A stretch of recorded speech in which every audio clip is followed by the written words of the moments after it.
What's up, guys? Welcome back to another episode of the Wolfpack Podcast.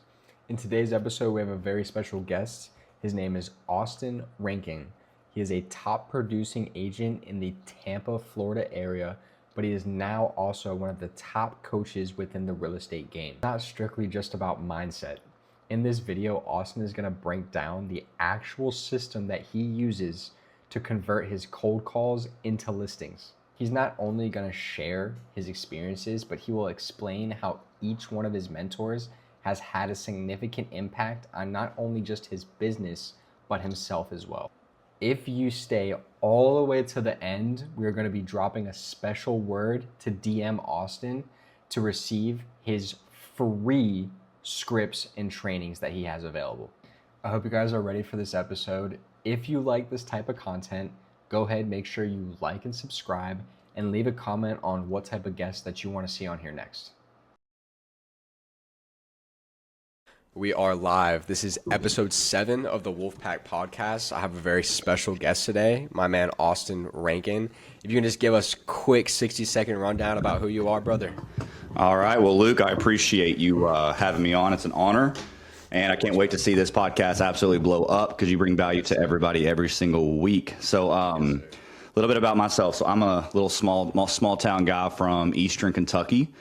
Moved to, moved to Tampa, Florida back in 2021. I had my real estate license, I believe, for, about 2 years before I moved here. I moved here, started out, just hit the ground running in that point. And then after about 2 to 3 more years, I coach agents all around the country on specifically how to build a listing-based business.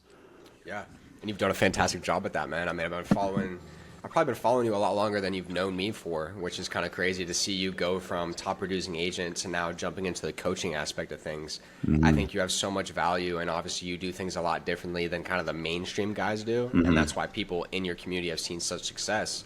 So, just to kind of kick things off, I want to talk about, obviously, what I chat with a lot of people that come on this podcast is just mindset, right? I think it's a good way to start. You came from Kentucky to Florida, which is 2 very different places, very different markets. So for you, what type of maybe mindset, I'd say, challenges did you face first jumping into a highly competitive Florida market? So one of the biggest things, again, that was it right there. There's more competition than I've ever seen in my life down here. Now, I know there's other places that are obviously more like Miami and things like that.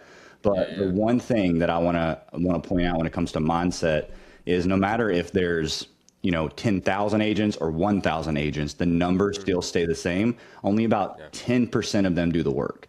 You may have more people that are licensed, but you only have a very small percent that actually do the work. And so I always kept that in mind, that it doesn't matter how many people have their license, right? Yeah. Even it doesn't matter how many people are even calling the same leads as you. It comes down to, are you able to serve that person? Because the biggest mindset that I got coming from a little small town, that everybody was there to help each other. Everybody was there to serve one another, right? Yep. And that's how I was taught when I first started real estate. It wasn't about the money. It wasn't about the deal. It wasn't about, how much commission you can make. It was about, how can I serve this person at the highest level, right? And that's what we're called to do. God calls us to serve people. That's why we're on this earth. And so I came down here with that mentality, and you wouldn't believe how many sellers were like, man, you just actually care. You actually care about what we want. And I'm like, do other people not care? And the more I find out, it's always about them. It's me. Everything's all about the agent. And that's something that I've just kept, I guess, coming from a small town, that servanthood mindset. Yeah, I think obviously that separates you from, like you said earlier, the 99.9%. I mean, we're in an industry where anybody and their mom can get their license, right? It's really, the bar is super low. So the competition is even lower. And the fact that you've kind of early on realized that all you really need to do is bring true value and serve these people and help solve their problem, I think that's fantastic. And that's what most new agents should come into this thinking. It's not a money grab. It's not, whose mom's house can you sell the fastest? It's really, can you solve their issue in the most time efficient manner? And of course, net them the most amount of money. Right. Yeah. And I think one big thing that it really changed my perspective. And I had a mentor that actually said this. He said, let's say that your mom calls you. I'm sorry, let me back that up. Let's say that a random person calls you, right? Yep. And they say, Luke, we want to sell our house. What's the first question that you ask them? What commissions or anything? Yeah. Like that? When can I come over and see the property? When do you want to meet? What's your timeline? You know, all those normal questions. Now, let me flip the switch. Let's say your best friend called you and said, we want to list our house and sell it. What's the first question you would ask? Honestly, I would ask why. Why is it different? Why is it different between a stranger and your best friend? That's true. Obviously, because I guess, you know, it's outside coming in. It's because you have a relationship with that person and you have their best interests at heart. Bingo. Yep. You're not caring about what you actually get out of it. That's the thing, is when people call us and they're like, hey, we've been thinking about, you know, selling, or a follow-up, hey, we're going to interview agents, we're thinking about doing this. No matter the case, if we go into it with, okay, when can we meet? When can we get the house on the market? When can we do this? And it's not, so tell me about what you're doing. Like, what's your goal? We're not selling houses. We get people from A to B. We don't just sell their house. Yep. We have to figure out why are they selling? What's their pain point? Is there any alternatives that they can do instead of selling? Yep. And then what you're doing there is you're building a true connection that's actually serving them. Because when we go into the conversations about us, the person can sniff it. That's what's called commission breath. Yes. That's why everybody that gets called from realtors, they say, oh my God, another realtor, right? Mm-hmm. Because it's all about the agent. So we have to make it about the person, not the agent. Yeah. I think that's a massive, I wouldn't even say it's a massive roadblock that agents have, but like a lot of people just don't even realize it, right? A lot of us have commission breath. A lot of us are just so hungry for the final result and that money to hit our bank account that we don't even focus about the problem that we're actually trying to solve. So I think a lot of people need to rewind that and really understand it's like that's beyond tactical. That is something that you need to implement in every aspect of your business. You are a problem solver and a servant for these people. Yep. So I guess kind of to segue into it as well, you have that mindset of, you know, serving others come first. So what kind of, and this is, what's your why essentially? Like why do you do what you do at such a high level, and what continues to motivate you to do it?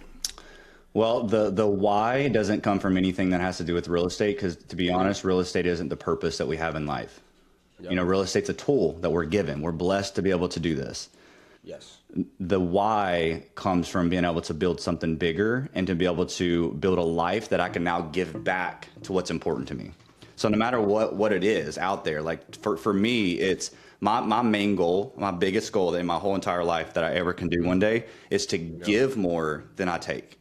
So if I can ever build something big enough to where I'm giving away more money than I'm actually taking in, then that's where I know that that's my ultimate goal, because I want to be able to serve people more than I'm actually taking.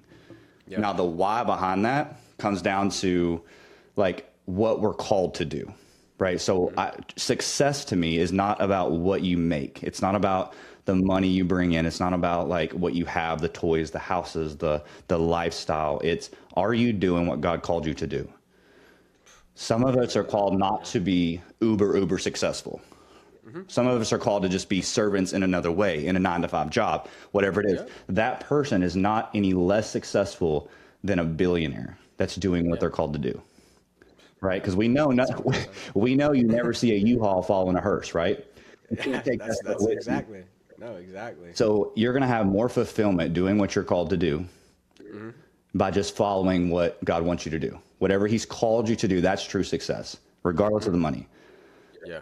And so when it comes down to the why, is my why is just, I want to do whatever he's calling me to do. That's it. Whatever he wants to bless me with when it comes to money, that's on him.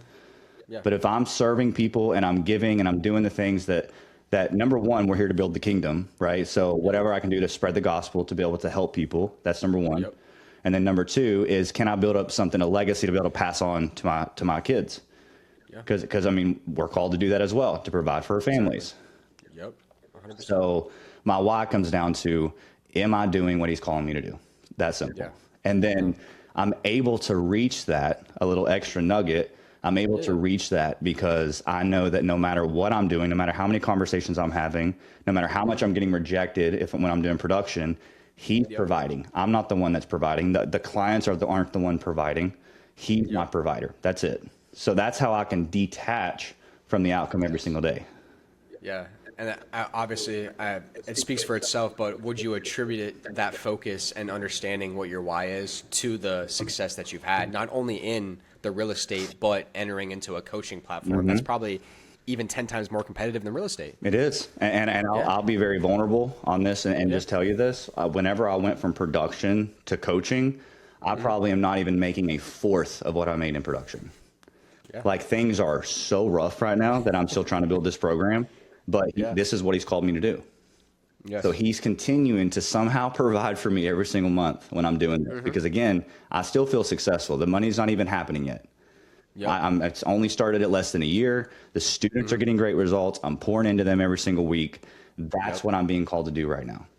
Yep. He's going to bless and he's going to bring people to me.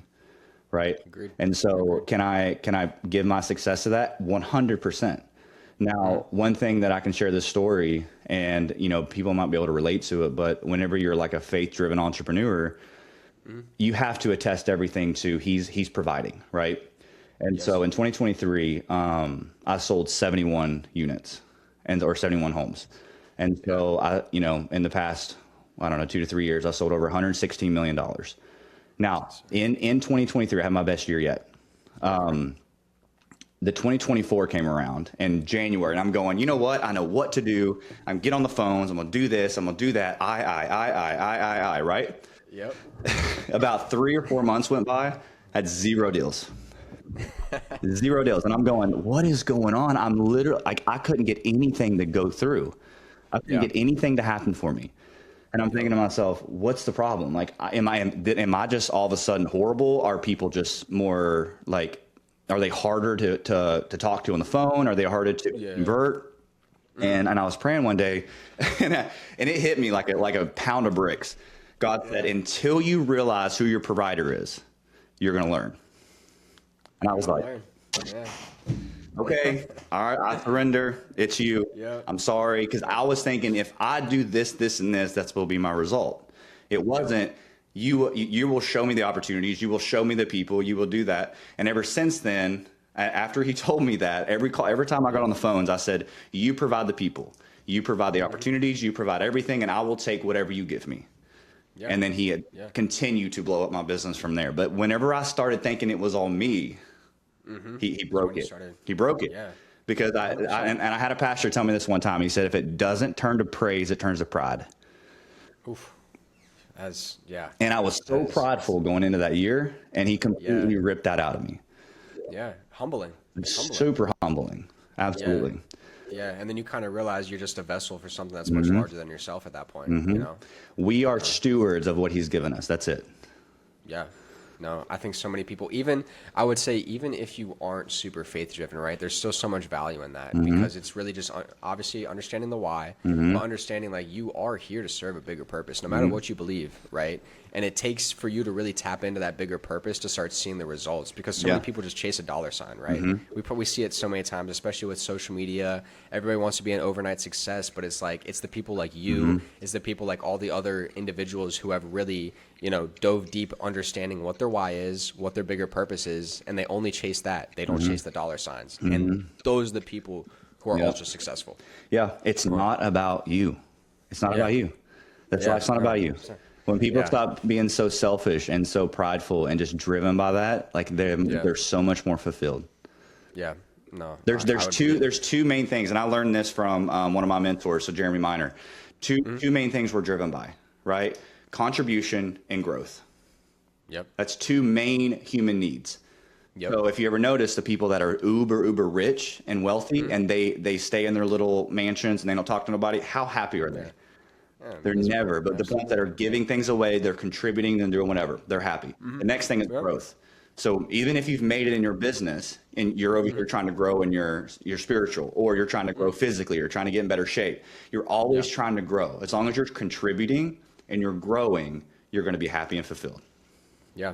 No, I think that's a fantastic way to put it. People obviously need to rewatch that, because that is such an eye opener, and so many people are blinded, unfortunately, by shiny object syndrome.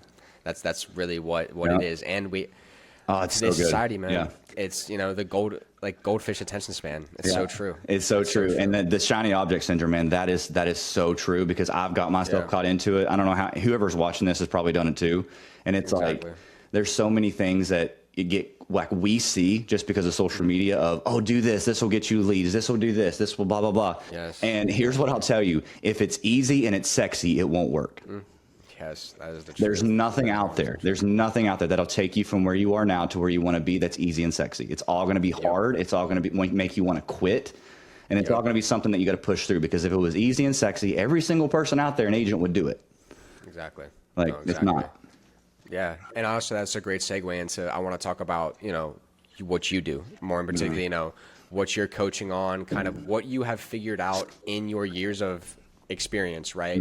Tied it together. You've had great mentors as well, and now you're putting out a fantastic coaching program that maybe doesn't have the largest community right now, but they're growing. But more importantly, they're seeing results. I've seen more people in your community see true results than in these larger communities and names that I'm not going to name right now, but that they trickle out in the first 3 months because they feel they're getting watered down stuff. And then I go check your page, and I'm seeing people absolutely kill it. I mean, I'm seeing, people like Lake setting, 12 appointments, like big numbers. Yeah. Right? He had like 26 appointments in like 2 weeks or something like that. 26 appointments. Something. In 2 weeks. I know he took 10 listings in 2 months. He actually signed them. And there's so many agents that are out here struggling just to get one a month, right? So for you, I want to take a deeper dive into kind of what you're teaching, how you're teaching it, and kind of what you're preaching to your students. So the very first thing is what we've already talked about. We have to realize where our everything comes from. So just to kind of give you some context, my academy, it's called the Servant Leader Academy, right? Because Jesus came, he wasn't a leader who served, he was a servant who led, right? So we first have to be a servant. So we have to have that servant mentality. So everything, the mindset comes from, I'm here to help you. I'm not here to convince you. I'm not here to push you into anything. My job is to find out as quick as possible if you need my help or not. And if not, let you go. Right. So I always tell people, we're not qualifying. We're always disqualifying. Yes. So when you come with the mindset of, I'm calling you and I'm going to do everything I can to push you away. And we'll get into some tactical stuff in a minute. But I do everything I possibly can to push them away. And that's what I teach my students. The real sellers will push back. Right? Yes. We'll walk through that in a minute. But I start off with mindset of detaching from the outcome, knowing where you're based, right? Where's everything based out of? Where's your trust in? Because if it's in your production, in your skill, you're going to fail. You have to base your trust on the one who provides for you. Simple as that.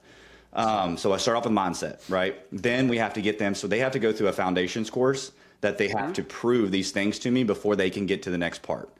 Now that foundation course is getting their numbers ready, figuring out how many people they need to talk to every day. I have a very special way of making sure they know how many people they have to speak to every day, because that's all that matters at the end of the day. How many conversations 100%. Are you having, right? Yeah, 100%. So they have to get that set up. They have to get their calendar set up and send me a screenshot. They have to get their tracker set up so they can track everything. Once they have everything set up in their foundations and they went through the courses on the mindsets and stuff like that and how a prospector is supposed to think, then they schedule what's called a success call, which means we get them dialed in on here's where you need to focus. Here's your lead sources. Here's what you're going to do. And I kind of build them what's called a war plan. So here's where you're going to go, right? So once they get on that, then I'll walk them through what I've created called autonomy-driven persuasion, ADP. Okay. So that is basically, autonomy means when the person that you're speaking to feels like they have full control, right?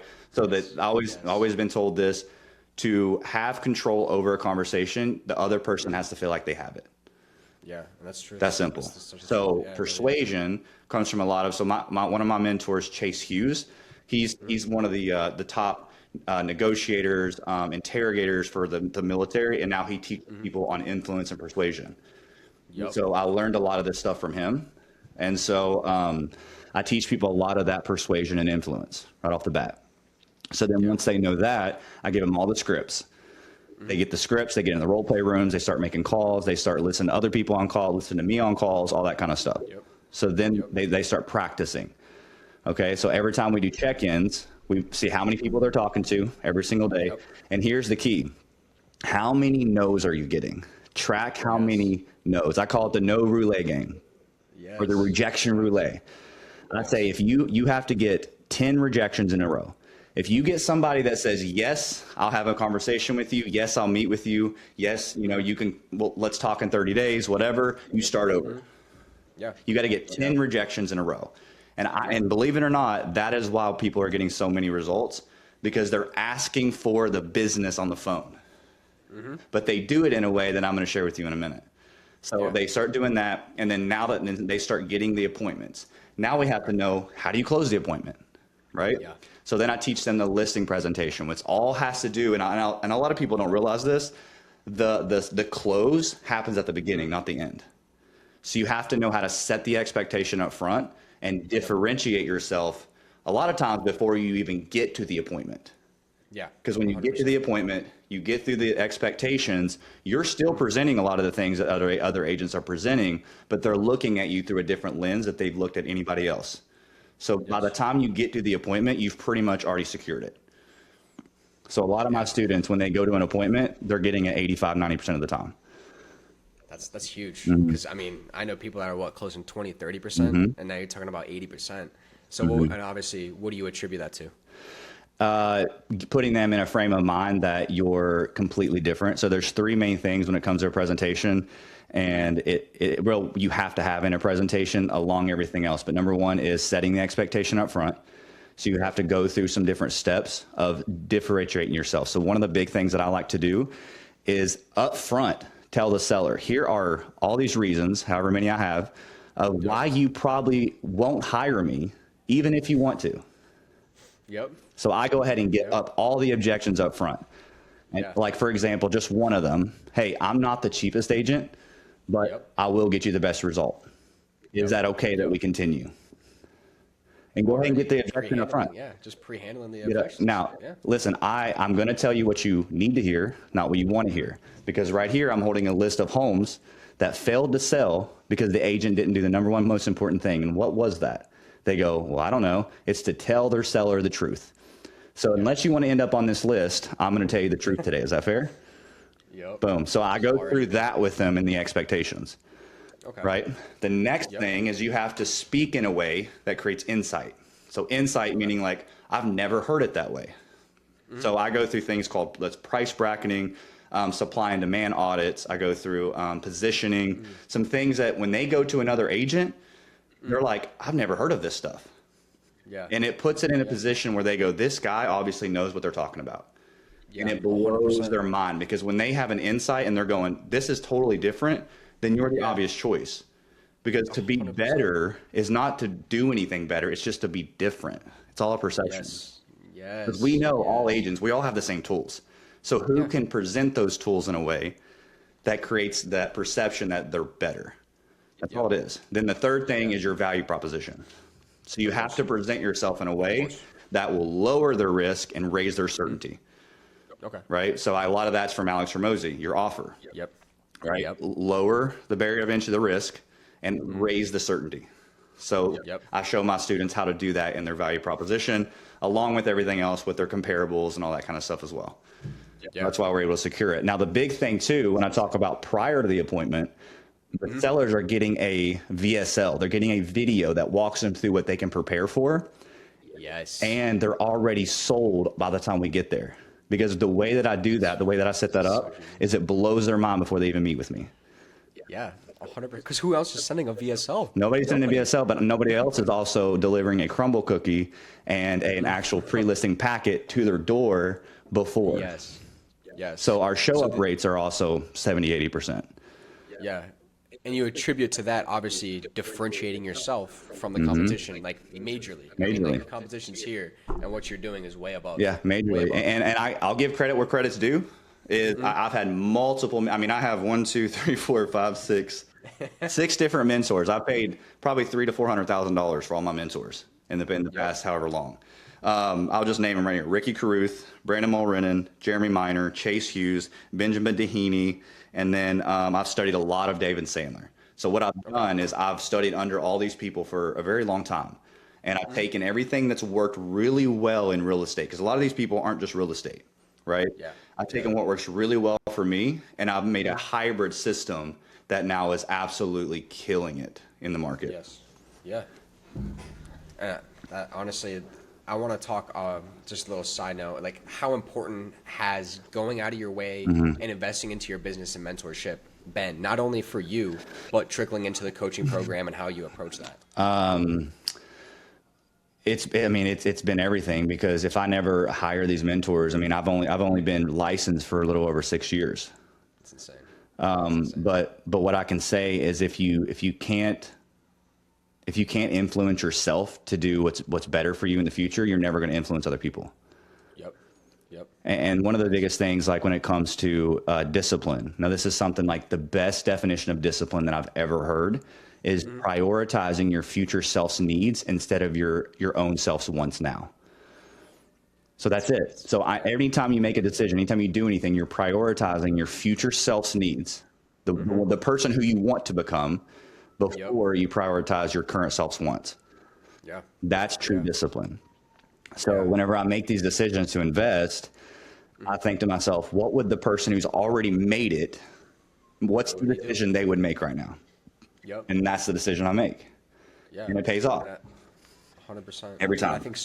I think so many people need to understand that is like they're a result of the decisions that they've made up until that point in their life, right? And so many people kind of stay in that same loop for the rest of their life. Yep. So it's like really understand where you want to be and start making decisions as that person, because I promise you, the way that it, and this is just rough numbers, right? If you're making 20K a year minimum, right? The person that's making 100K is making decisions drastically different than you're making them now. So you have to understand that. I think so many people let that fly over their heads. Yeah, and a lot of people look at, okay, oh my goodness, this is going to cost me. Dude, I've almost put myself in the hole to actually invest in mentorship programs. And I think to myself, instead of thinking, what's this going to cost me, think, what's it going to cost me if I don't do it? Exactly. Like, how much am I actually missing out on by not knowing how to take it to that next level? I can struggle for another 10 years and figure it out. But how much money did I lose in that next 10 years? Yeah, I mean, and if you really think that's a scary number. It's scary. It's absolutely scary. And the thing is like, and everybody who's made it, you look at any millionaire, billionaire out there, and they say, how do you master anything? You find somebody who's done it, and then you immerse yourself in their world, and you do exactly what they do, and you just do it repetitively. And then you make it. And then once you make it, you can turn it to your own thing. You can put your own twist to it. But you don't change anything until you've mastered what they do. So that's why I've joined so many mentorships, because I found people that's done exactly what I want to do, that's made it, and I've learned and I've figured out, okay, this works really well for me. This works really well for me. Now let me put these things together, and that's how it was made. That's how they did it. That's how my mentors did it. They invested in themselves. They learned from somebody else. That's how it works. Yeah. And so you can either be stuck in the average down here and be so scared to invest in yourself, be so scared to go all in, or invest in yourself a little bit, take the risk, and actually fast forward. Instead of having to wait 10 years, you're in the next couple of years, you've already made it. Exactly. It's like, it's an easy choice when you think of it that way. Yeah, I think the fast forward part is what people really need to understand, because like, and this is how I talk to a lot of people that obviously join the Wolf Pack or even people in the academy, is like, I have no doubt that you will achieve the goals that you want to achieve, but do you want to wait another 20 years or do you want to fast track that 5 years? Yep. It's a no-brainer. And like you said, how much money are you going to miss out on by not investing in yourself, by not getting the coaching, by not getting the mentorship? That number is a lot larger than the initial investment. So much larger than the initial investment. Yeah, absolutely. And there's nothing that's going to give you better ROI than yourself, right? Because if you put money in, I mean, I'm the type of person, if I put money in, I'm going to make sure I get that money out. Yeah. Right? Yeah. Because it's all up to you. It's literally all up to you. It's not up to a market. It's not up to anything that's fugazi. It's something that's real, variables that you can control. Yeah. And if you're out there, like, I mean, this goes for anybody, like anybody investing in themselves. It doesn't even have to be real estate, but I'm saying, like, just specifically for realtors, like, think about this, try to fathom this. We are out there, listing $5, $6 million, $10 million properties, right? Okay. So there's a lot of agents that'll do that. And then they go and they look at a mentorship and go, oh my goodness, that's $5,000. That's $10,000. Yeah. But yet you go and sit in front of a seller and you expect them to invest in you and pay you 20, 30, 40, 50K, but yet you're not willing to invest in yourself to get better. Yeah. Right? And that all comes down to understand that you're the servant, right? Like, you are there to serve. Right. Yeah. It all comes down to that root. It's kind so of crazy. it's like it goes out. If you're in a sales business in general, if you're in sales, but yet you won't invest in yourself. You'll never make it in sales because if you can't invest in yourself and you can't figure out a way to put your mind in a place where you can go, this makes sense for me because I'm going to get better. How are you ever going to influence the people you're speaking to? You don't even believe it yourself. No, exactly. Right? Exactly. So it's like when they say believe in the product, like, dude, you are the product. Believe in yourself. Like, you got to be able to invest in yourself before you can invest in somebody else. 100%. And that's unfortunately a roadblock that many people run into and they never get over. So I hope that people that are listening to this really understand and take a self audit, right? Like, really look at yourself and understand, like, if I want to get to this place, what do I have to do? Because I think one thing that people underestimate, and obviously you can probably attribute it to this, is the process that it takes to get to reaching those goals, right? Everybody sees the shiny object. Everyone sees Lambos. Everyone sees Miami. Everyone sees all that. But no one really sees the work and the grind it takes to get there. Yeah, people used to say whenever I was in production, must be nice. Yeah. Must be nice. I'm like, you know what was nice? Whenever you weren't saying that, whenever I was dialing for 3 or 4 hours a day and with nobody here in my own little room in my shell. And I was in there while you were just enjoying life and going partying, drinking every night. Like, I was going to sleep at 9 p.m., waking up at 5 a.m. Exactly. Must be nice, right? Yeah. It all comes down to, you ever heard of be, do, have? Yeah. Okay. Yes. That's what it is. A lot of agents think it's the other way around. You got to have the things before you start like doing, then you become, right? Yep. That's why they fail. That's why there's a 95% fail rate. You have to become the person first that already has these things. Like, think to yourself, what would the person, if I was already them, what would they do? What would they do right now? Would they go to bed early? Or would they stay up late? Would they wake up early? Or would they wake up late? Would they make the calls or not make the calls? Would they eat that donut or not? I still eat the donut sometimes, but would they do this or that, right? So you have to like make the decisions first, become that person, then you start doing their things. Like, you can't just do the things. Like, mentally, you have to become the person first. Start thinking like the person that's gonna have all those things that you want. Then you'll naturally start to do those things that they have. Then when you do the things, then you have everything that you were looking for. So it's be, do, have, not have, do, be. Just how it works. Simple. Yeah, it really is. And so many people have it backwards, unfortunately. So many people have it backwards. And I mean, and obviously, I want to shoot everybody straight. It takes a little bit of delusion. I guess that's the best way to put it. Like, you do have to be a little bit delusional because you have to believe something that is not physically there yet. Well, that's faith. Exactly. It still roots back to faith. And then, obviously, to take a deeper dive into something tactical, right? I really want to talk about the push-pull.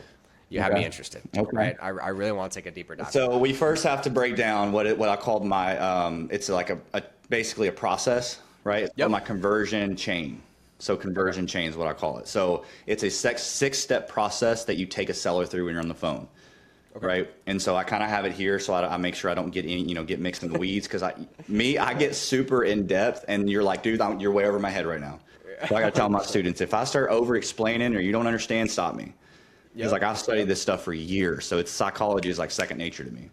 So 100%. Number one, get permission to have the conversation. Step number one. That's the first chain, right? Get permission to have the conversation. Next chain is, does the prospect want to sell? That's chain number 2.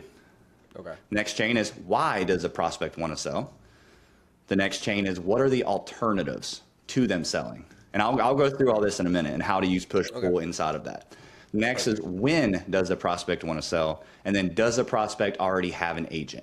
If you can link all 5 of those chains or 6 of those chains together, your next thing is to have them, listen to what I'm saying, have them invite you over. If you can link all 6 of these chains together, there should be no reason why a seller wouldn't invite you over. So I'm going to break down each one of those. So getting permission, and I'm going to try to do this quickly, so I'm not going to go into super depth, but we do obviously in the program. But getting permission is using a pattern interrupt, is breaking their pattern, right? So there's something called the FATE model. This is something I learned from Chase Hughes. So it's focus, authority, tribe, and emotion. This is how people are influenced. So focus is, if you don't have focus, nothing else matters. Authority, if they have to see you as an authority. Tribe, they do what others like them do. And emotion, people make decisions off emotion, right? We know all that. I'm not going to go into detail, but the number one thing is focus. So when you call somebody on the phone and you say you're an agent, if you just say, hey, my name's Austin from eXp Realty, blah, blah, blah, boom, they have a script in their mind. They're not focused. They're just going through a script. They're not even listening to you. So the number one thing you have to do is you have to break their focus with a pattern interrupt. Then when you get the pattern interrupt, you ask permission into the conversation. What that does is it supports their autonomy. Now they're leaned in and listening. So that's step number one. The next thing is, does the prospect want to sell? Right? And so this is where the first push away happens. So just a quick example when you're talking about pushing. So let's imagine me and you are standing face to face, right? If I pull you towards me, what do? Lean forward, lean in. If you're trying to stay standing though. Oh, then you resist it. Yep. So a body at rest will remain at rest, and a body in motion will remain in motion unless acted on by an external force. Newton's law, right? So if I'm trying to pull you towards me, what happens? Yep, it's resistance. You start to pull back. But if I push you away, what do? You come back towards me, right? Okay.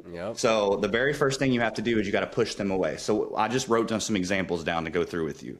But if somebody says, the typical agent, hey, the market is really hot right now. Like, do you want to know what your home's worth? I can send you over a free CMA, right? Yeah. And they say, no, I'm not interested. Take me off your list. How many times have we heard that? So many times, countless times. But the very first thing is, I get the feeling if I brought up the idea of selling to you, you'd probably tell me you're in your forever home. Am I right? And then that's, no. No, I wouldn't say forever. Yeah. Right? Same thing with an expired. Hey, I'm assuming, obviously, if you got an offer now that made sense financially, I mean, it's way too late for that. There's no way you would consider that, right? Yep. And of course, they know that nobody wants to be closed-minded, right? Well, no, I mean, what do you mean? I mean, do you have some, right? Now they're into the conversation. So you have to first push them away and make an assumption that they are not wanting to sell. The want, remember, that's the want. Do they want to sell? When you find out they want to sell, then you move on to the next thing. So each one of these, you're using some sort of push away. Okay. So same example, let's say you call a homeowner, and now you're on to the next chain. You find out they want to sell. Now you have to find out why they want to sell, the reason, the motivation. Okay. So you use what's called an ABC question. This is what I teach my students to do, ABC. You say, oh, well, fair enough. And we're going to go back to the one where we just called a homeowner, right? A normal prospecting homeowner. You say, well, a lot of the neighbors that I've spoken to, third party story, they tell me that either typically, if they did want to sell, they're wanting to either downsize or they're trying to get out of Florida in general. I mean, is that the same for you or is it something else? So instead of asking, why are you selling? You say, here's why other people are selling. Is that the same for you or is it something else? And now they're like, well, it's because of this, this, and this. Because what happens here is it bypasses the front part of their brain where the resistance goes up. And they say, well, if other people are telling them why they're selling, I need to correct them and tell them why it's not those reasons, it's this reason. So now you're using that. Okay. Now you're in. So now you found out why they're selling. You said if they want to sell, now you found out why they want to sell. Now the best part is the alternatives. So in the alternatives, you go and go, I mean, Jane, it looks like you have a beautiful home. I'm looking at the photos online here. I mean, have you considered just holding on to it or just using it as a rental? Why don't you do that? Well, we can't do that because can't you expand on the property? I know you said it's a little small, but can't you just expand on it? Well, no, we can't do that. Well, why not? What do you mean you can't? Well, tell me more. And then what happens, that's what's called emotional probing. Anytime somebody says something back, you push them away, then you probe. Push and probe is a method. So once you push them away and they say, well, no, I can't rent it out. I have to sell it, or eventually I'm not going to be able to do that. Okay, but so there's probably no way you can maybe pass it along to somebody in the family then? No, we can't. Okay, gotcha. So what you're doing is you're bringing up any alternative to selling. So that's called speaking against the status quo. Okay. Right? So what happens is most agents, they're speaking for why they should change, right? Why they should sell. Okay. So people don't do things for your own reasons. They do them for their own reasons. Right? So if they give you the reason, they don't argue with that. But if you give them the reason they should sell, what happens? They're gonna subconsciously agree. They're gonna go, well, no. They're gonna try to go the opposite direction. If you tell them why they should do something, even if you're right, they're gonna argue why they shouldn't. Yeah, that is true. That's called psychological reactance. So Yes. if you tell somebody why they should, then Yep. they're going to tell you why they shouldn't. Just like if I told you shouldn't do something, that makes you want to go do it. You want to go do it? Yeah. So no matter 100%. if it's a good idea or not. So you, Yeah, it's still- instead you try to talk people out of selling, and Yep. then they will tell you why they actually need to. Yep. Okay. So now you've moved Yep. on to the alternatives. Now you find Yep. out how motivated they are. Then you're going to move on to, when do they want to sell? Okay. So you're going to timeline. do this away by pushing them away again.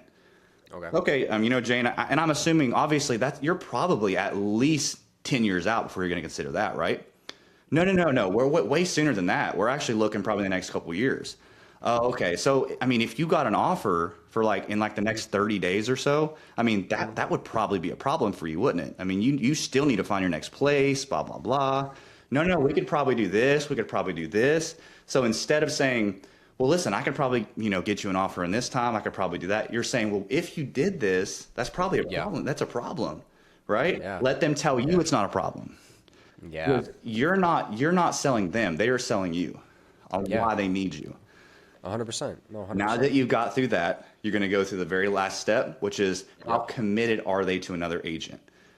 Okay. Right. And so the best way to ask that question, and there's so many ways, but my favorite is, well, let me go back and say what other agents say. Do you know an agent? Do you have an agent already?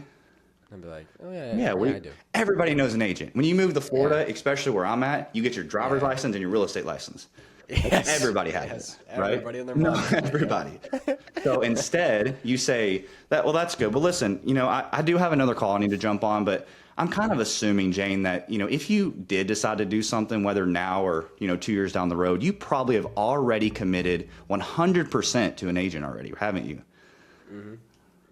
No, not at all. Right? Yeah. Now you've linked all 6 chains together, and now all you have to do is get them to invite you over.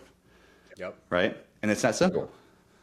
Though if you can link these chains together and you listen to what they say and you do emotional probing, every conversation will go much better. Yeah. Obviously you got to have skill on how to say it, what to say, when to say it, right? Yeah. 100%. But as long as you can get that chain down, you've got it. Yeah. Yeah. And that's such a different way of thinking about it, right? I feel like so many people, like you said, sound like every other agent. It's like they're just looking to try to sell them. At the end of the day, you want them to sell you on why they want your business. Exactly. And even the appointment goes that way. So let's pretend, I typically don't share this until, until you get in the program, but I'll go ahead and share it with you. But let's role play it real quick. Let's say that you go, no, I don't have an agent. Okay. No, I don't have an agent right now. Okay, fair enough. Well, Luke, can I make a recommendation real quick?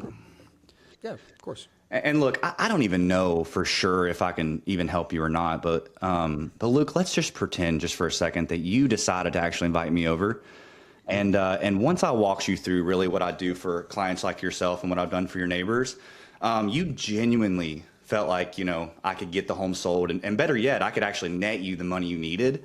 If that were the case, Luke, would there be really any reason that you wouldn't want to invite me over and take a look at that? Yeah, no, especially if we are going to net the most amount of numbers and it's very clear at that point. Yeah, and at the same time, you're not going to do anything unless it makes sense, right? Exactly. Right. Exactly. So now you've got them to agree to that. Now you push them away again.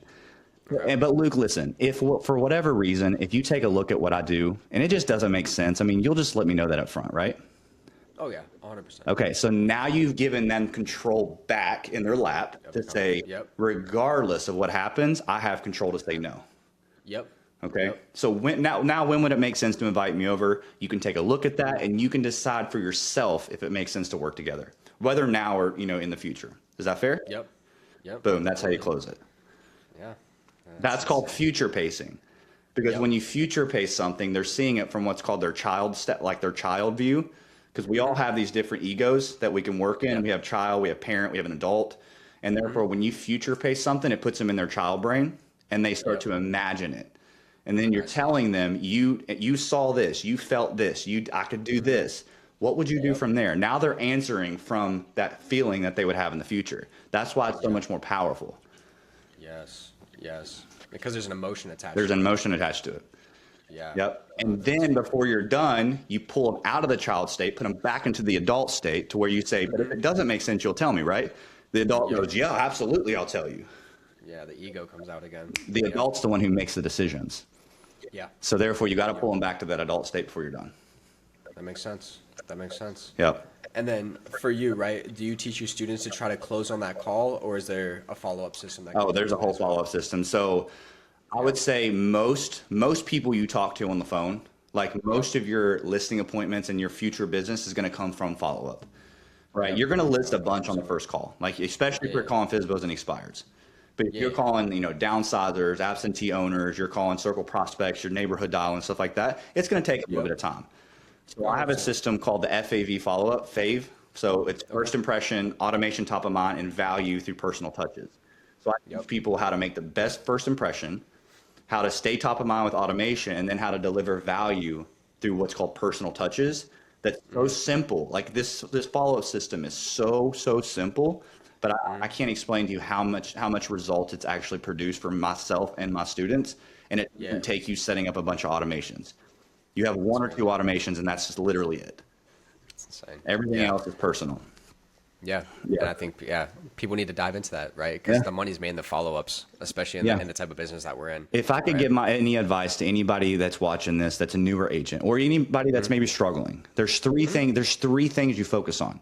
Number one, how many people can you talk to a day, right? There's a way to actually, I know I need to talk to this many people if I want to make this much money. Okay. How many people can you talk to? Then it's like, know what to say, how to say it. So the conversation is number one.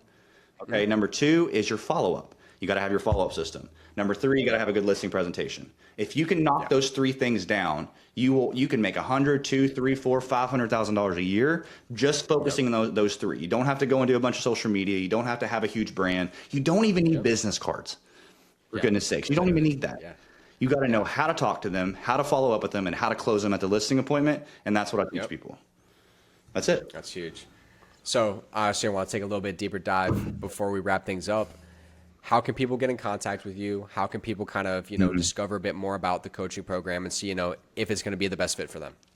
Just message me on Instagram. That's going to be the best thing. I would say just send me the word Luke, like just to know that, they came from this, and I'll make sure I hook them up really well. I have three different plans coming from very, very like low cost, like less than $60 a month, all the way up to $1,000 a month, depending on how much hands-on do you need with me. No, I think that's fantastic. I think a lot of people need to really take a self-audit, realize where they are, understand what you're providing is so different than many other people. And with the tiers, you don't have to jump in and you don't have to make that huge investment if it's not something you're ready for. But absolutely. If you're the person that's listening to this and you've been stuck in the same place for the past 2-3 years, or you're a new agent who's not trying to go through that 90% burn rate that we see, go get a mentor. Go get and the thing is too, is like, I want to make this very clear. If you're offended by the Bible, then don't join it, because I'm going to offend you a lot more. Like 100%, everything is biblically based that I teach, because that's how Jesus taught. I want to say this because I feel like I need to. He was the very first person that ever influenced some people, right? Yes. So if you think about it, what did he do? He never made statements. He never told people, right? We always say telling's never selling. What did he do? He always asked questions, right? Yes. And what did he use to influence people? Parables, which is what? Stories. So, and he also done it in ways of he asked questions and he told stories. That's the two most important ways that you can influence people. And he done it from the very beginning of time. And so that's what I teach people. If it's biblically based, how to actually sell the right way, and how to influence somebody in a way that we're actually processed to do, how we're created to do. And I think that, and I mean, just for me personally, I think that weeds out a lot of people who are in this for the not morally or ethically good reasons, right? Absolutely. So understanding where it's coming from will only get people into this community that really belong. Oh yeah, we push each other, man. We are like a family. We role play every day. Like we get on calls. We do 2 trainings a week. So like we go deep into skill trainings, like stuff like that. So No, I think that's huge. I think last thing to wrap it up, man, is what advice would you give to yourself going back to, you said you moved here in 2022? I moved to Florida in like 2022. Okay. So obviously a whole different mindset then. If you had to go back in time, what are maybe some things you would tell yourself? Well, I would tell myself 2 things, because the one thing, I was in production when I first started, and the thing I would tell myself then is literally go all in with one thing. Yes. And when I say one thing, that doesn't mean it has to be one lead source, but one way to get business. Yep. If you try to do everything, you're going to waste a lot of time. Go all in with one thing and master that one thing before you move on to anything else. Yes. Okay. The next thing I would say is get into coaching a lot quicker, because this, when I was like, you know what, let me go buy a house and a truck and a jet ski, and then let's go ahead and get out of production and start doing coaching. That was dumb, and I'm paying for it now. But hey, I would have told myself, hold on, like if you're going to get into coaching, don't go and do all this stuff. That's what I would have done. No, 100%, and that's the honest, brutal truth, Yeah, right? absolutely. Yeah, and honestly, again, I super appreciate you for having on, man. I think this is one of the most tactical sessions that we've had. I think it's a lot of mindset stuff, but more importantly, like I said, it's tactical, right? A lot of people need to come in here, and there's a lot of different clips from this that they really need to replay. I think, you provide a lot of value, so I truly appreciate you, brother. I can't wait for what this journey has ahead of you with the coaching. I'd love to see your community grow. I'd love to see you as an individual grow from obviously starting as that person who's killing it, but you've always been so humble, man. And I don't think many people share that same attribute. You know, a lot of people would not come on this podcast, right? Yeah. Just because of ego, right? Yeah. You literally took the time out of your busy day when you have people in your program that still need you. You still have responsibilities as a man. You took 45 minutes out of your day to really come on here and share this journey. So truly appreciate you, my man. Not about me, man. It never is. The skills, the business, the life, like everything, it's all a blessing. It's all out of grace, right? So if I have any chance to get back and to help people, again, if anybody, like whoever's watching this, if you have questions, you don't even have to sign up for the program. Like just reach out. Like I'm here to help whoever I can possibly help, because that's what I'm called to do. 100%. 100%. I appreciate you, my brother. Yes, sir. I appreciate you. God bless. All right, God bless, brother. Thanks.